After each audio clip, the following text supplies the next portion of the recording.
இயேசுக்கே புகழ், இயேசுக்கே நன்றி, மரியே வாழ்க. அன்பு ஆண்டவரே, இந்த நாளுக்காக உமக்கு நன்றி கூறுகின்றோம்.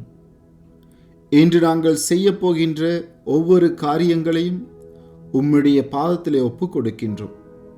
அவை அனைத்தையும் உமது விருப்பத்தின்படி செய்ய வேண்டிய ஆற்றலை தர வேண்டும் என மன்றாடுகின்றோம். அதே போல உமது நற்செய்தி அறிவிப்பு பணிக்காக நீர் அழைத்த உமது பிள்ளைகள் அனைவரையும் நீர் ஆசீர்வதித்து அவர்களது பணி வாழ்வில் அவர்கள் மனம் தளராமல் சோதனைகளை முறியடித்து சந்திக்கும் வேதனைகளை உமது திருச்சிலுவையோடு ஒப்புக்கொடுத்து உமது நற்செய்தி பணியை தொடர்ந்து ஆற்ற வல்லமையை அளிக்கும்படியாக விண்ணக மன்னக அரசியான அன்னை மரியாளின் பரிந்துரை வழியாக ஒப்புக்கொடுத்து நாங்கள் ஜெபிக்கின்றோம். அருள் நிறைந்த மரியே வாழ்க, ஆண்டவர் உம்முடனே, பெண்களுக்குள் ஆசி பெற்றவள் நீரே, உம்முடைய திரு வயிற்றின் கனியாகிய இயேசுவும் ஆசி பெற்றவரே. தூய மரியே, இறைவனின் தாயே, பாவிகளாயிருக்கிற எங்களுக்காக இப்பொழுதும் எங்கள் இறப்பின் வேளையிலும் வேண்டிக் கொள்ளும். ஆமேன். அதிகாலையில் ஆண்டவரின் அருள்வாக்கில் இன்று தொடக்க நூல் அதிகாரம் 12. ஆபிராமின் அழைப்பு.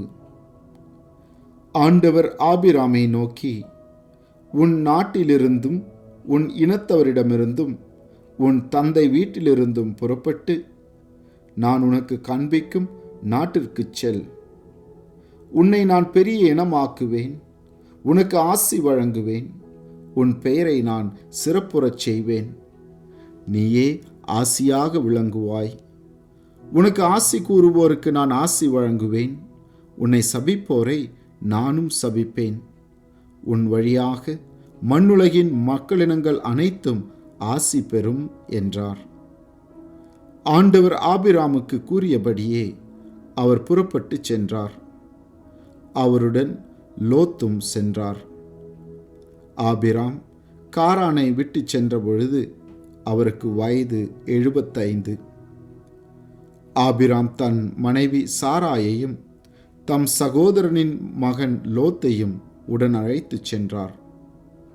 அவர்கள் காரானில் சேர்த்திருந்த செல்வத்துடனும் வைத்திருந்த ஆள்களுடனும் கானான் நாட்டுக்கு புறப்பட்டு சென்று அந்நாட்டை சென்றடைந்தனர். ஆபிராம் அந்நாட்டில் நுழைந்து செக்கேமிலிருந்த மோரேயின் கருவாலி மரத்தை அடைந்தார். அப்பொழுது கானானியர் அந்நாட்டில் வாழ்ந்து வந்தனர். ஆண்டவர் ஆபிராமுக்கு தோன்றி, உன் வழி மரபினருக்கு இந்நாட்டை கொடுப்பேன் என்றார். ஆகவே தமக்கு தோன்றிய ஆண்டவருக்கு அங்கே ஒரு பலிப்பீடத்தை எழுப்பினார். ஆபிராம் அங்கிருந்து புறப்பட்டு பெத்தேலுக்கு கிழக்கே இருந்த மலைப்பக்கம் சென்று பெத்தேலுக்கு மேற்கே ஆயிக்கு கிழக்கே கூடாரம் அமைத்து குடியிருந்தார். அங்கே ஆண்டவருக்கு ஒரு பலிப்பீடத்தை எழுப்பி ஆண்டவரது திருப்பெயரை தொழுதார். இவ்வாறு ஆபிராம் படிப்படியாக நெகேபு நோக்கி பயணம் செய்தார். எகிப்தில் ஆபிராம். அப்பொழுது அந்நாட்டில் உணவு பஞ்சம் ஏற்பட்டது. பஞ்சம் கடுமையாக இருந்ததால் ஆபிராம் தாம் தங்கி வாழ்வதற்கு எகிப்து நாட்டிற்கு சென்றார். அவர் எகிப்தை நெருங்கிய பொழுது தம் மனைவி சாராயிடம், நீ கண்ணுக்கு அழகானவள் என்பது எனக்கு தெரியும்.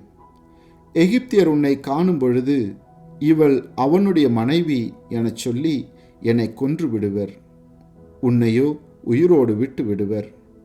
உன் பொருட்டு எனக்கு நல்லது நடக்கவும் உன்னால் என் உயிர் காப்பாற்றப்படவும் நீ என் சகோதரி என சொல்லிவிடு என்றார். ஆபிராம் எகிப்தை சென்றடைந்த பொழுது சாராய் மிகவும் அழகானவராக இருப்பதை எகிப்தியர் கண்டனர். பார்வோனின் மேலதிகாரிகள் அவரை கண்டு அவரை பற்றி புகழ்ந்தனர். ஆகவே அவர் பார்வோனின் அரண்மனைக்கு அழைத்து செல்லப்பட்டார். அவர் பொருட்டு ஆபிராமுக்கு பார்வோன் நன்மை செய்தான். ஆடு மாடுகளையும் கழுதைகளையும் வேலைக்காரரையும் வேலைக்காரிகளையும் பெண் கழுதைகளையும் ஒட்டகங்களையும் அவருக்கு கொடுத்தார்.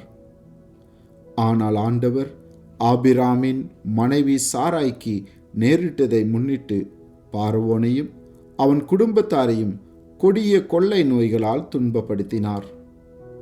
பார்வோன் ஆபிராமை அழைத்து அவரிடம், நீ எனக்கு இப்படி செய்து விட்டாயே, அவள் உன் மனைவி என்று ஏன் என்னிடம் சொல்லவில்லை? அவள் உன் சகோதரி என்று நீ ஏன் சொன்னாய்? அதனால்தான் நான் அவளை என் மனைவியாக எடுத்துக்கொண்டேன். இப்பொழுதே உன் மனைவியை கூட்டிக் கொண்டு புறப்படு என்றான். பின்னர் பார்வோன் தன் ஆள்களுக்கு கட்டளையிட அவர்கள் அவரை அவர் மனைவியுடனும் அவருக்குரிய எல்லாவற்றுடனும் அனுப்பிவிட்டனர்.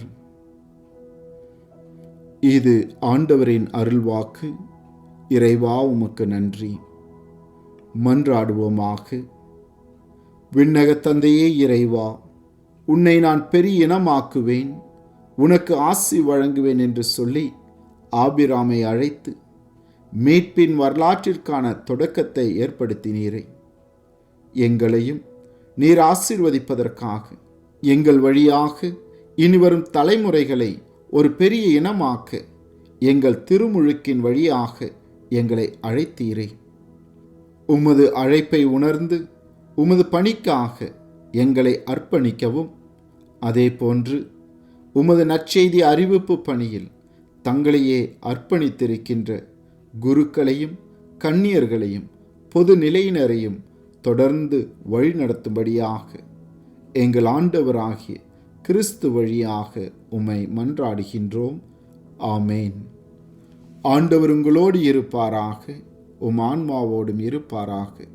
எல்லாம் வல்ல இறைவன் தந்தை, மகன், தூய ஆவி உங்களையும் உங்கள் குடும்பத்தில் உள்ள அனைவரையும் நிறைவாக ஆசிர்வதித்து பாதுகாத்து வழிநடத்துவாராக. ஆமேன்.